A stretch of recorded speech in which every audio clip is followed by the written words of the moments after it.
Well, hey, welcome, guys. You are now watching me live on LinkedIn, Facebook, uh, YouTube, TikTok, and Instagram, I believe. So, today's session is actually just basically today's session is basically just to reconnect with a whole bunch of you. I've got over 600 emails, messages, WhatsApps talking about, um, you know, what are the kind of lives people want. And to be honest, it has been very hectic the last couple of months. But now I'm taking time and the effort to actually get online more and have a more meaningful conversation with you guys. So as you can see, I've started podcasting very seriously now. I would like you guys to come join, follow us on LinkedIn, come join and follow us our feed on Facebook, uh, YouTube. Take a look at our YouTube channel. It's very interesting. We have a lot of interesting content, lots of case studies that we do. And over the next couple of months, I will be introducing you guys to the people behind the scenes, the magic that happens behind the curtain, the clients that we work for, the case studies that we produce. I'm not a very big believer in awards and all of those vanity metrics. I really like to focus on the real core, the core that is driving value to customers, making sure customers are happy, getting good ROAS, return on investment, and once every week we'll have a live session where we'll focus on one particular industry, and a couple of clients within that industry, and show you guys how we've actually created a massive difference between what ROAS or return on investment they used to get on their advertising spend, and how by making certain intelligent tweaks to their advertising campaign, a lot of their businesses have really taken off. Now, some of our clients are really small. Our smallest client is a company that sells bridal dresses. It's called Nurj Bridal, and it's run by this beautiful woman called Noor. She constantly travels the world sourcing these amazing, beautiful, dresses, wedding dresses from all over the world, from Spain, from Europe, and sells them here. Now, one of the things we did for her was we created their website, and we have done all their SEO as well as their digital marketing and lead generation services. And I'm gonna recommend you guys go to our YouTube channel to check out her testimonial and see the kind of words she has used to describe our services. It was a very humbling experience, and I was very pleased to hear from a client in how we've affected their lives and their businesses. I didn't know about it, but before we got on board, the client said that the company was about to shut down, and now we're generating close to 300 to 500 leads per month for them. So that itself is a big, and it's nice, when you get these kind of bouquets from your client. It's nice when your client recognizes your hard work. While on the other hand, there are instances where the client, although we've done a great job, the client does not even bother to send a thank you email. But that's the way it is, But yeah, at the end of the day, feedback and appreciation is what makes it all worth it. So even with my team, I think I'm one of the biggest propounders of the fact that you have to give constant feedback. You need to talk to people. You need to talk to your employees. You need to talk to your staff, and actually showcase your appreciation for them and what they do. Because that's very, very critical. At the end of the day, we're all here for this. Well, Johnny Leto, thank you for joining. I appreciate you guys. Um, if you guys have any questions, please mention it in the comments. I would really appreciate some feedback. Hi, hi, Gallo. How are you doing? Now, a lot of you have messaged saying that you like my tips on CVs. What's the talk on that? So, what do you like about what I've mentioned on TikTok and on my reels about CVs? And if you guys have any questions about it, please feel free to ask me on this platform. I would love to hear from you. If there are any questions, please write it on the comment section so that we can actually respond to them, and let's discuss it. Are we currently live on YouTube? Are we currently live on YouTube? Well, I can't see it for some reason. That's weird. Let me just refresh it. Ah, yeah. That's here we are. Okay.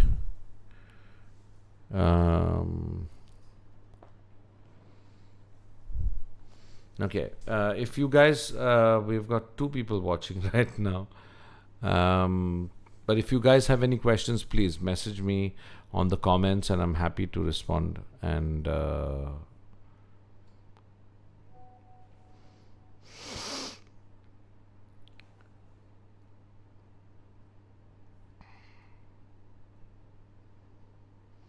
so, tell me one thing: with what kind of content do you all really appreciate on our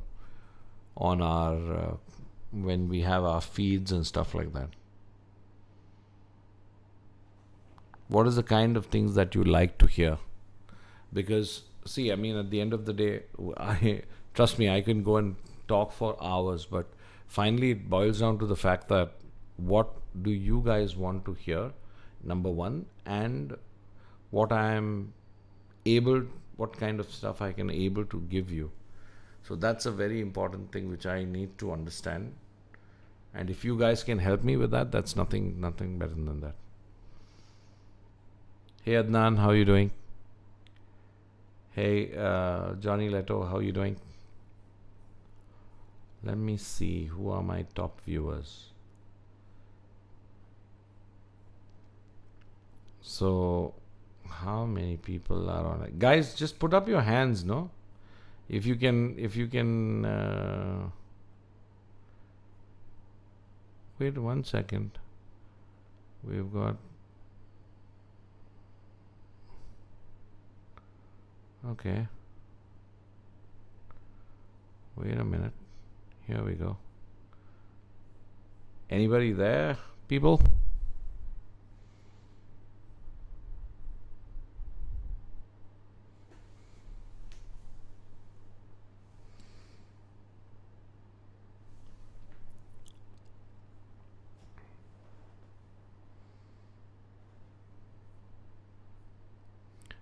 Hey guys, if you all have anything to ask me, now is a good time.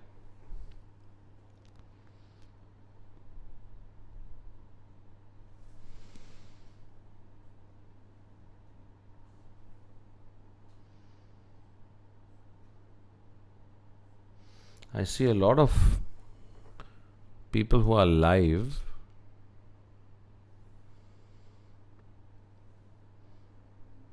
Hey guys, thanks for joining. Sumai. Hey Sumai, how are you doing?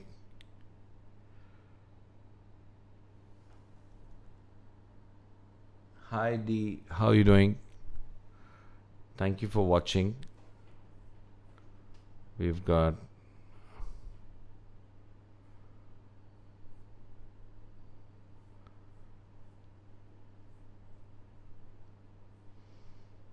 Hey Jackson.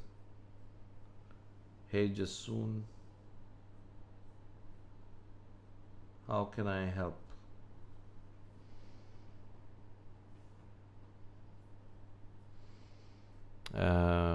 Justine, could you just let me know if there are any questions there? I don't think I can see any questions coming up on TikTok. On sorry?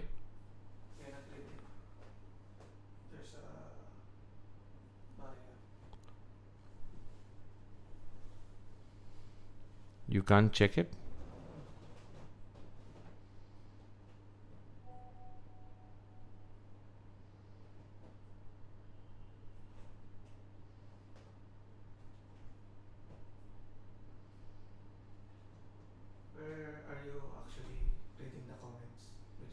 I'm not reading the comments, to be honest, because I'm not seeing the comments here.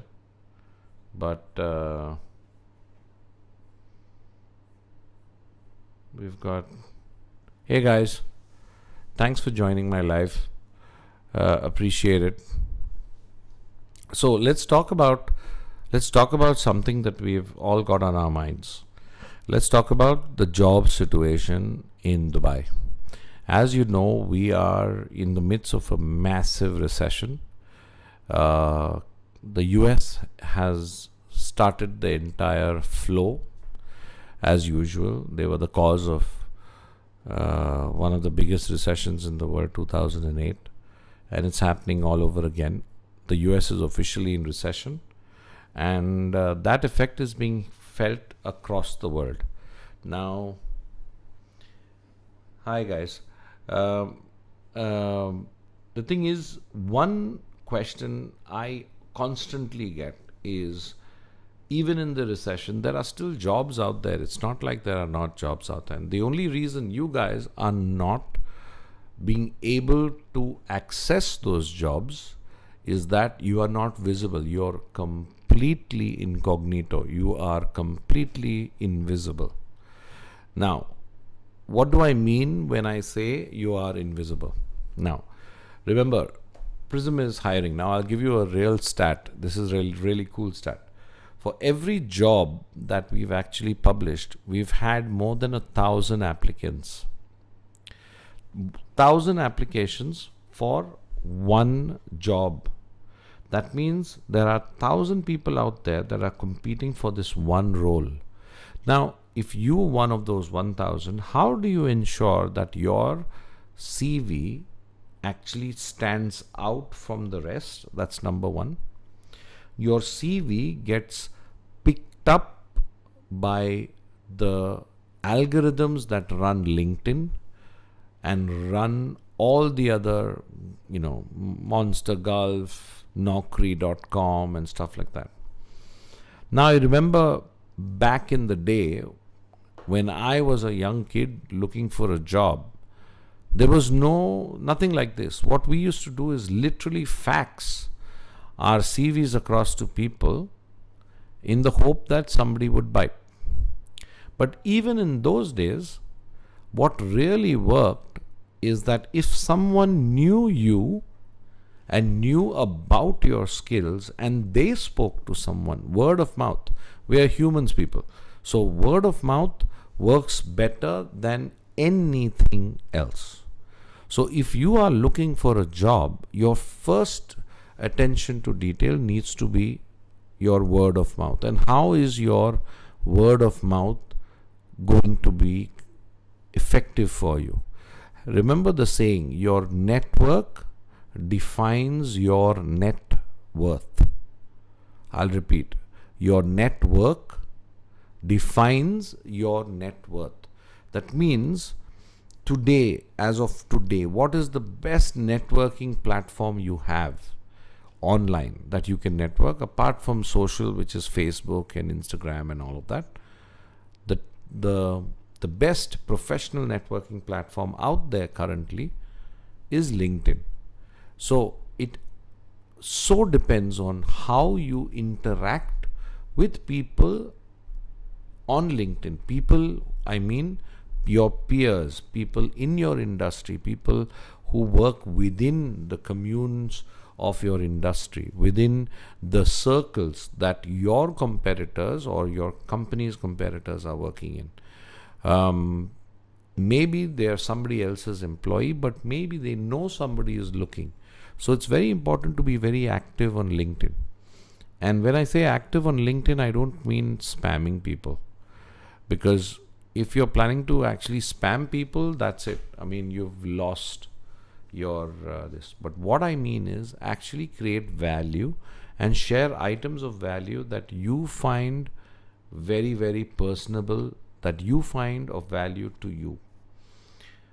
One of the things that works very well for us as an agency is to put out content that our customers will find relatable. I'll give you an example. One of the most viral content that we've ever produced was a series of videos that actually documented silly things in the office, like kind acts of random, acts of random kindness. How people in our office actually assist each other doing silly things. Some of them got 2 million, 1.8 million views.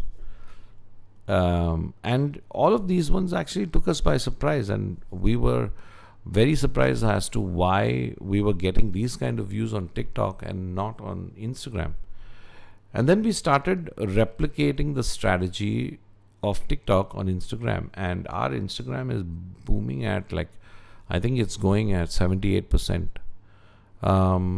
So I think at the end of the day, it's all about the type of content you produce and the kind of content you actually put out there. So as an individual job seeker, if you're putting content that only talks about I, me, myself and I, me, myself, you're not really going to get a lot of people interested. But if you look at a problem, you look at a scenario, you would be able to assist other people in that particular. Say, for example, you're great at Excel sheets. You're an accountant and you're fantastic at Excel sheets. You should be creating content on how people should do Excel sheets. So a person who is crap at Excel sheets like me, say for example, would want to hire you because you're creating content around Excel sheets. You're actually good at it. Or if, say for example, you're great at Canva. Okay, so say for example you've studied Canva and you're really good at it. That itself could be your entry into a job, because there are people out there who are looking for people that are really good at certain things. So the idea is become skilled not only in one thing but in several things. Especially if you don't have the support background of a person who has got a very strong degree. Like say for example, you're not an MBA or you're not a doctor or you're not a professional in a particular line and you've got a generic marketing degree or something like that. To be honest, I really don't give a damn about what you have studied in school or whether you've actually gone to college when I'm hiring a person. What actually I look at, and I'm sure a whole lot of other employers look at, is that whether you have experience and more importantly the willingness to learn that particular skill. So skill is more important than bookish knowledge. If you have a skill in something, you are 100% more capable than a person who's most probably studied that and been doing that for the longest time. Because say for example an accountant who has only been doing accounts, okay, and he only knows accounts and he only knows, say for example, Tally. But hey, the industry has changed. People have moved to QuickBooks, people have moved to Peachtree, people have moved to Zoho Books. And if that person has not upskilled their own capabilities, if you may, then that particular person becomes a dinosaur in his own. So the whole idea is you have to upskill. You have to learn new things constantly. You have to network. You have to network online as well as offline. There are great meetups where you meet people of very similar wavelengths. Some of them are social, and if you cannot afford it, don't go for it.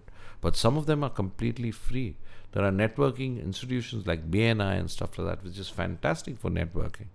Obviously, because of COVID, I think most of the chapters don't meet offline. They all meet online. But at the end of the day, these are opportunities. And then there are a lot of other professional sub circuits where you can actually go and meet people, especially if you are focused, say, in the banking industry or but if you're not focused on anything, then hallelujah. I mean, you have the potential to get into any of these streams without having being specialized in that. But skills are the most important. I get another question. What 1 minute, let me check this out. Hey Zaki, how are you doing? Thanks. I'm actually testing this out. So today is just a test, and we're testing this live because we're going live across all channels. Well, thanks for letting me know. Justine, I believe Zaki says the connection is choppy on LinkedIn. Yes, yeah, because it's already three social media. Okay. So, what is the solution for that? But anyway, coming back. Sorry, guys, I digressed. Coming back to what I was trying to say, if you are seriously looking out for a job, so today I posted a reel and a TikTok on my top suggestions how to improve your chances in getting a job through email. So, say for example, if you are sending an email to a potential employer, what are the 5 things you should do? And to be honest, these are the things that actually really work, because you have to be different. You cannot be the guy who sends out, "Hey, I need a job." A million people are going to send. If I show you my inbox, and thankfully I don't put my email for all job related queries, because I get more than 25,000 emails a month. Can you believe it? For 4 or 5 roles, we get 25-30,000 hits a month. And that is an indication of the kind of I've sensed a sense of desperation in the market, because we put a job for an account manager, agency account manager, right? We get people sending us for accounts roles. Now that's another problem, because you're sending something for a job that does not exist, and you're sending it, and you are reducing yourself in the eyes of the potential employer, because he obviously knows that you've not done your research, you've not seen what is possible, what is there and what is not. So long story short, the whole idea is you have to stay true to what your skills are and be able to deliver as for what your CV promises. So every CV is a promise. Every CV is a statement of purpose. So sometimes I see CVs that start with, "Hey, this is my educational qualifications." Your CV should never start like that. Your CV should start with, what is your mission statement? What is the thing that you want to do most? What is the one thing that you can contribute to the company that you're applying for? So if that is catchy enough and that really speaks to that employer or the person who's even segregating the CVs, then you have a chance, because out of the 10,000 CVs, if yours is pulled out and kept on the side, you have 1 in 10,000 chance of actually being able to sit in front of the interviewer and actually talk mano a mano, person to person, about that particular thing. So I believe that's very, very important. Hi Gurminder, thanks for joining. A whole lot of people are joining, and hi Basil, thanks for joining. Hi Rafiq. So, anyway, I believe it's been a while. We've been online, and I think it's good enough for the test. But guys, thank you for joining us, and please join us for my next live session on Wednesday at 4 o'clock. I repeat, Wednesday at 4 o'clock to 6 o'clock, I'll be going live. That's going to be an interesting session because we're going to be going live again across all platforms. We're also going to be going live talking specifically about the digital marketing for the healthcare industry. Now, digital marketing for the healthcare industry is a very, very specific, and a lot of agencies claim to do healthcare marketing, but man, let me tell you, it's not easy. The kind of demographics, the kind of targeting you have to do for the healthcare industry can set your hair ablaze. And I kid you not when I say this. A lot of our clients come to us with very unique problems, and I see ourselves more as problem solvers, where we solve people's problems, or we solve companies' problems through digital marketing. And digital marketing, to be honest, is just one of the tools we actually use. So we don't necessarily depend on digital marketing per se. Digital marketing is just one of the tools. SEO is just one of the tools. So we use social media, we use TikTok, we use Facebook, Instagram, LinkedIn, depending on what the client requires. And we use those platforms to amplify their message. Now, these kind of amplification tools is what we specialize. And that's why our customers actually are very satisfied. No cap, as the young ones say. I'd like to showcase some case studies, which I will do on Wednesday. And if you guys are free, please drop me a follow. Follow us on Facebook. Follow us on for Prisms @Prism Social on Instagram and TikTok. And I hope to see you live on Wednesday at 4 o'clock. So bookmark your calendars and allow me to come into your mobile and give you some value. And if you found any value in what I've been jabbering about on this test live session, please like and follow and share this with friends who you think need to watch this. All right, so that's all for me. Have a wonderful evening. Thank you and God bless.